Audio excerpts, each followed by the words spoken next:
Hi, I'm here with Britt Lindberg, and she has accepted my invitation to interview. So Britt is a senior associate and project architect working on commercial, interior, and new construction projects at Gensler in their San Jose, California office. She enjoys working with technology clients on innovative, collaborative workspaces that inspire their success, and is also a past president at AIA California and AIA Silicon Valley. She is running this year as an AIA National Board at Large Director with a focus on promoting the value of design, empowering all AIA members, and strengthening all architects' influence in service to society. And I'm happy to report that she won that position. So you are the AIA National Board at Large member. Yes, and certainly very honored and humbled by that opportunity. Very excited to be able to serve the profession and the organization and all members in that way. Yes. And of course it goes without saying that I was endorsing her for the position. Much appreciated, and very much appreciate the opportunity to be here and speak with you today and be a part of your blog series, which helps spread, the word of what architecture and architects do in society, and helps make the profession stronger. So much appreciated. Thank you so much, Britt. Yes. Okay, so what are your first recollections of experiencing architecture? It's funny, I grew up in a very quiet, small, rural suburb, about half an hour south of Boston, called Sharon, Massachusetts. And It was a wonderful place to grow up, very green, very quiet. Everyone knew everyone's neighbors, and everyone knew each other. I did like playing with Legos and Lincoln Logs. You'll hear that a lot from architects, I think. But my first awareness for architecture as buildings that are part of places that help elevate the spirit, I feel like really began with a trip to New York City in 8th grade. I went with a friend's church group, and we stayed in sleeping bags in the cathedral, which was grand, Gothic architecture space. In St. Patrick's Cathedral? Wasn't St. Patrick's, St. John the Divine. Oh, okay. Cathedral, so different part of town, and it was just beautiful and inspiring. So we got to a behind the scenes tour, and we walked up inside the spiral staircases in the big columns and went out on the porch that was up high looking out over the city. And then as part of that trip, we also visited the Twin Towers and were able to get up on the rooftop and look out over the vast city at night, which was amazing. And I'd never had that kind of an experience before. So I didn't know it then, but I was definitely hooked on the energy and scale and diversity that was found in cities, and all the different building shapes and styles and different qualities of light, mixes of nature and people and transit and urban spaces. Just the complexity of the community was so new in my experience.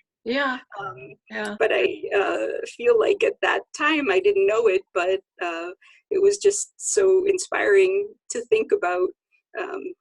If becoming an architect, you become a part of creating those types of places for people, and so I think it sort of put that idea in the back of my mind, and eventually I came around to realizing that architecture was the right profession for me, and I've been happily pursuing that path ever since graduate school. I went to New York City in the 8th grade too. I was 14, and then I had not gone back until last year. So 40 years later, I went. Right. A lot changed since then, I'm sure. But I grew up in Pittsburgh, so I was close. We were close there, and we went with Scouts. We went with Girl Scouts, and we went and stayed overnight at the Sheraton in Manhattan, and then So I don't know. Gosh, I was really interested in art, but because we were there with Scouts, we didn't go to any museums. We did go to United Nations building, and we went up in the Statue of Liberty, and we did a lot of kind of the traditional New York sightseeing and Coney Island. And yes, so much to see. It's always inspiring and energizing, I feel like. I know, and then I saw a little bit more like last year, but like doesn't, I would love to just go and live in New York City for like 1 year, maybe working for somebody else, if anybody else would have me. Anyway, so what are I know, maybe I don't know. I'm putting it out there. Anybody that needs so what are 3 classic buildings that you like and why? So this is an interesting question for me. I tend to look more toward modern and contemporary architecture for my inspiration. You can still use them. You know. Okay. I guess the word classic can be interpreted many ways. But some of my favorite current architects, I would say, are Jean Gang, Raphael Vignoli, Renzo Piano, Anne Fougeron, Bjarke Ingels, and then work we do at Gensler, of course. But thinking more traditionally of classic buildings, definitely sort of the grand cathedrals in Europe are an inspiration, triggered perhaps by that first visit to cathedral in New York City. Yeah. Just the grand scale of the spaces, the quietness, the quality of light, the inspiration is just something I carry with me all the time. So whenever I have a chance to see a grand cathedral in a city, certainly always try to make a stop. Yeah. And then a different scale, maybe more modern, but still considered a classic, I think, would be Frank Lloyd Wright's Falling Water House. It's a beautiful contrast of modern materials and modern building forms that interact really well with the natural surroundings of the forest and the river, and they mix the indoor space and the outdoor living areas really well. Lots of terraces to enjoy the outdoors, but also lots of sort of low ceiling, cozy rooms to just feel really comfortable and sit quietly inside. You need to, space to think or read or just relax. So that's definitely another favorite space that I did have the opportunity to visit a few years ago on a one-day road trip when I had to be in DC. And I was so glad that I went there. I would love to have the chance to go back again. And then for the third one, living in California now, I'd actually, I would say the Salk Institute, actually, I would add to this list by Lou Kahn down in the La Jolla area. We're very close to where you're based, Michelle. I feel like that's such a timeless piece of architecture, and it just organizes sort of the scientific thinking of the Institute very well in relation to the oceanfront and water and landscape, just very inspiring. So some favorites of mine, and hope that people out there have a chance to visit all of those in person, because certainly well worth the trip when you can. Yes. Yeah. Which cathedral do you like the best in sorry. No worries. It's hard. I think if I had to pick one, I would actually pick the Duomo in Florence. I had a chance to visit there with my mom several years ago, and the scale of that dome in relation to the church just has a fascinating story behind it, where when they started building the church, they didn't have the technology to know how they were going to construct the dome. And then as the construction of the church proceeded, the architect and engineers figured out the double shell dome was the way to make it structurally sound enough to be achieved. It's kind of a fascinating story. And then when you visit, you're able to walk between the two, like the inner shell and the outer shell of the dome, and then you get out up on the top and get to see the whole city of Florence spread out before you. It's just a wonderful space, a wonderful experience. I think they were renovating it when we were there, because I did not, but because I was in the Denmark program from 86 to 87, but then we would go and visit the Florence program because we had a little bit more we had some more time than they did. So we would go down to the sun, right? Because we were in Denmark, so we would go down to the sun, take 24 hours on a train, just like stay up the whole night, or just sleep on the bench seats in there. And then we'd go to Florence, and then we could just like walk around and just see it all. But I never got to the top, so I'm thinking that it must have been renovated. Yeah. Yeah. Yes. Yeah. But I mean, that's a great one. Yeah. And then I actually have seen all three of these. It's rare that I've seen all three of people. I'm sorry, I'm not adding to your list of places. No, because sometimes I can't make a comment because I haven't been to that one, or I'm not even familiar with that one at all. Yeah. Yeah. It's funny. I mean, I've mentioned this before about Falling Water, that I grew up in Pittsburgh and I never went to Falling Water until 1995, when my daughter was almost a year old. We went back for a wedding, and then I actually saw it for the first time. And then when I went back several years later for a high school reunion, we went to Kentuck Knob, because they had opened up Kentuck Knob, out there, which is also good. And now they've opened up, I guess, a couple other houses, and I think you can stay in one of them. Oh. It's kind of like a bed and breakfast. It's in that same area. So. Yeah, I had such a short time frame. I wasn't able to see Kentuck Knob or any of the other places, unfortunately, but I'm hoping to have another chance to visit. Yeah. Now, well, director at large, right? You should be able to, right? Have another, take a weekend, some exploring. Get your architectural bucket list together first. I should, yes. It will be a long list, I'm sure. Yeah. So what do you like about being an architect? I love that our profession makes real places for real people that they use every day in their lives as part of their life in real towns and real cities.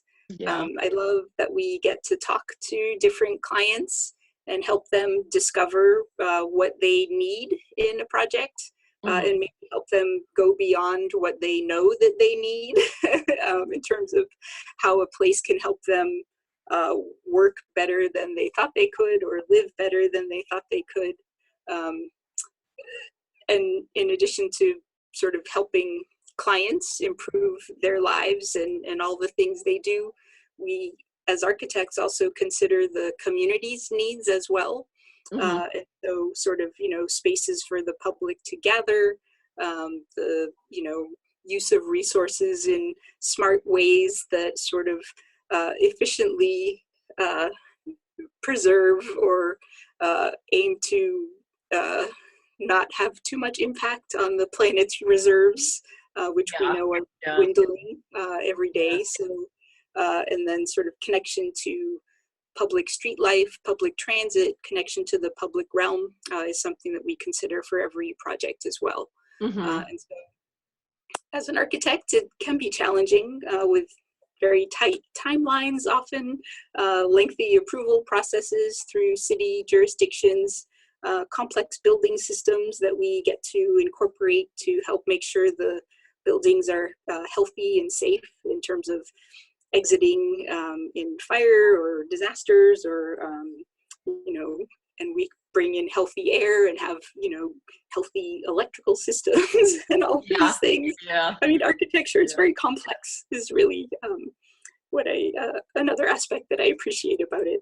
I started my college life as a chemist. I actually have an undergraduate degree in chemistry, but once I graduated and started working in chemistry labs, I just realized that I needed something where I was more a part of the world every day, and I wasn't sort of sequestered in the lab working on the same routine every day. I realized that wasn't going to be the life for me.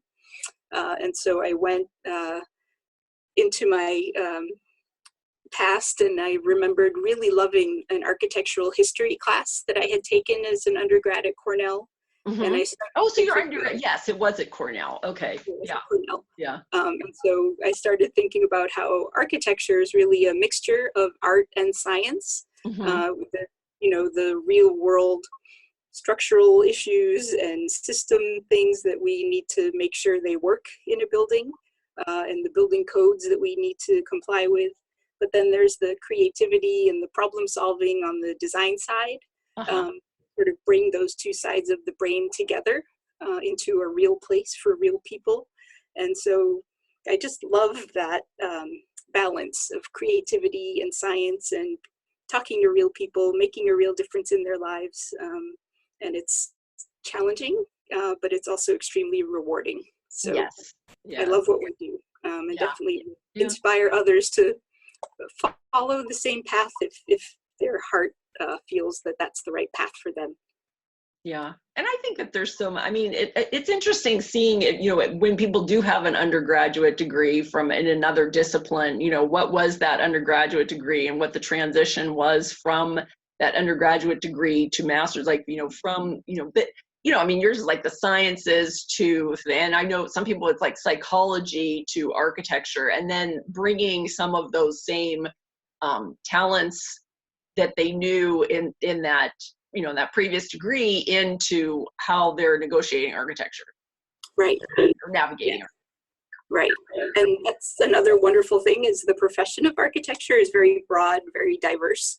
So even different skill sets that people have, you can always find the right space within the profession of architecture that fits with your skill set and be successful in that way. Yeah, yeah. And I mean, I think that people tend to think that you're going to be stuck in like one spot in architecture instead of seeing like the diversification in the field of that there's so many that, I mean, you can work for a large firm, small firm, you can be in a large firm, but in a small office within that large firm can, love Right. it. How many people are in the San Jose office? We have about 75 Okay. now. And it's great because everyone knows each other. We have 2 studios Mm-hmm. within that framework. So each studio has about 30, 35 or so people. So you definitely know them really well, like a family. And then everyone in the office. So it does feel like a family, and it has a slightly different culture than some of the bigger offices of Gensler. Mm-hmm. In San Francisco, where there's several hundred, or Los Angeles, New York. Do they have several hundred? They do. Yes. Which is exciting. I mean, it's a lot of resources and people with so many different skill sets and sort of knowledge and experience that we all learn from each other. Yeah. Also, maybe a little more intimidating as well. So I love that the San Jose office happens to feel kind of like a family, and everyone knows each other. We have happy hours and things that we do together as a group that really help create that stronger bond within a firm, which is an important part of any firm culture, big or small, any size. Yes. Things are important. Yeah. Mm-hmm. Oh, good. What would you like to say about the future of architecture? Well, there's definitely many opportunities for architects. I feel like it's an exciting time. Our involvement in civic issues like housing policy, school security, disaster assistance, pre-disaster planning and resilience, all of these things are crucial to helping make the world a better place now and in the long-term future. And architects play a leading role in all of these solutions. So it's a time where we are and will continue to have great impact in all of these things and more in all of our projects and communities. Additionally, there's new tools, new technologies that help us, improve our design processes so they're a little faster. They communicate to clients in different ways that help them visualize spaces more easily than perhaps was possible in the past. And then, it's we're also starting to see new technologies brought into the material fabrication and construction processes as well, which offer a lot of opportunity for generating less waste throughout the construction process, and then reducing the time needed for construction. So there's a lot of exciting things happening in the profession for sure. Certainly also a lot of challenges that we face. We definitely are looking to better educate future generations of, you know, what it is that architects do and why is it so important? Why does design matter in the real world?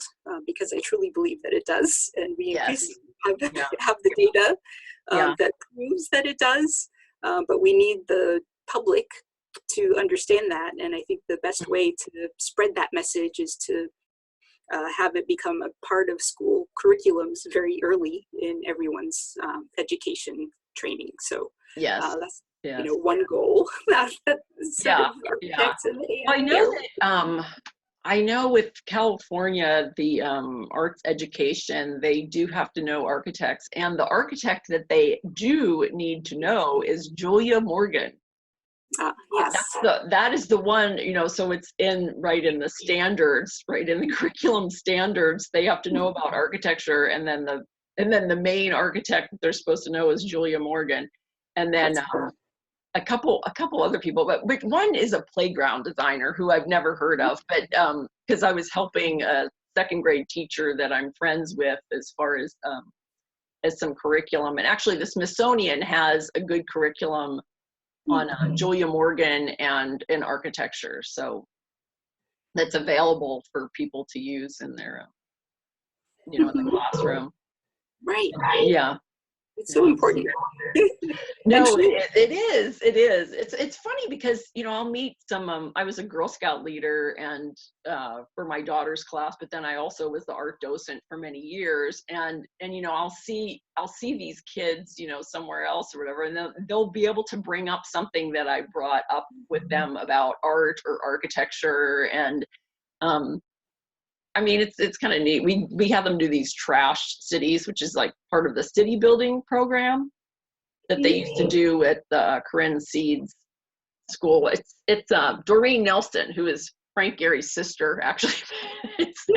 She teaches, she used to teach elementary education, and she also teaches teachers, right, that are, you know, she had a program at Cal Poly Pomona. So my husband and I took a class that she had through the architecture department, and was the designer as a teacher. So kind of teaching, you know, how do you teach, you know, children? How do you teach clients? You know, what are the tools and methodologies that architects use that we can educate people about architecture? And you know, it's kind of, so I kind of use those, you know, in the trash city, right? We do I would draw a big map of like the area of La Mesa, and then they could use trash to construct whatever they wanted to on these certain blocks, and you know, and then I did it for a couple health fairs that they had through this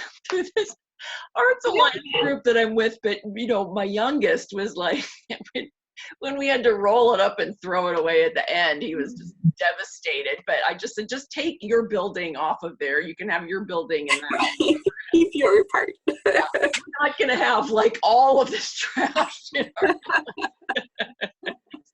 But it's good because it gets them thinking about design and problem solving, and making, you know, helping make people more aware of a sort of back and forth process, an iterative design process, and how it can improve over time, and end up in a place where it's like it works for you, it works for the client, it works for the community, and it brings better places for everyone all in the end. And it's a process, and it's, you know, as much as the media may suggest that it's a lone architect working in isolation, it's really not that way in the profession anymore, and so we really need to be better about talking about how it's a team-based effort that is solving very complex problems and bringing a lot of complex materials and systems together in ways that help people live better.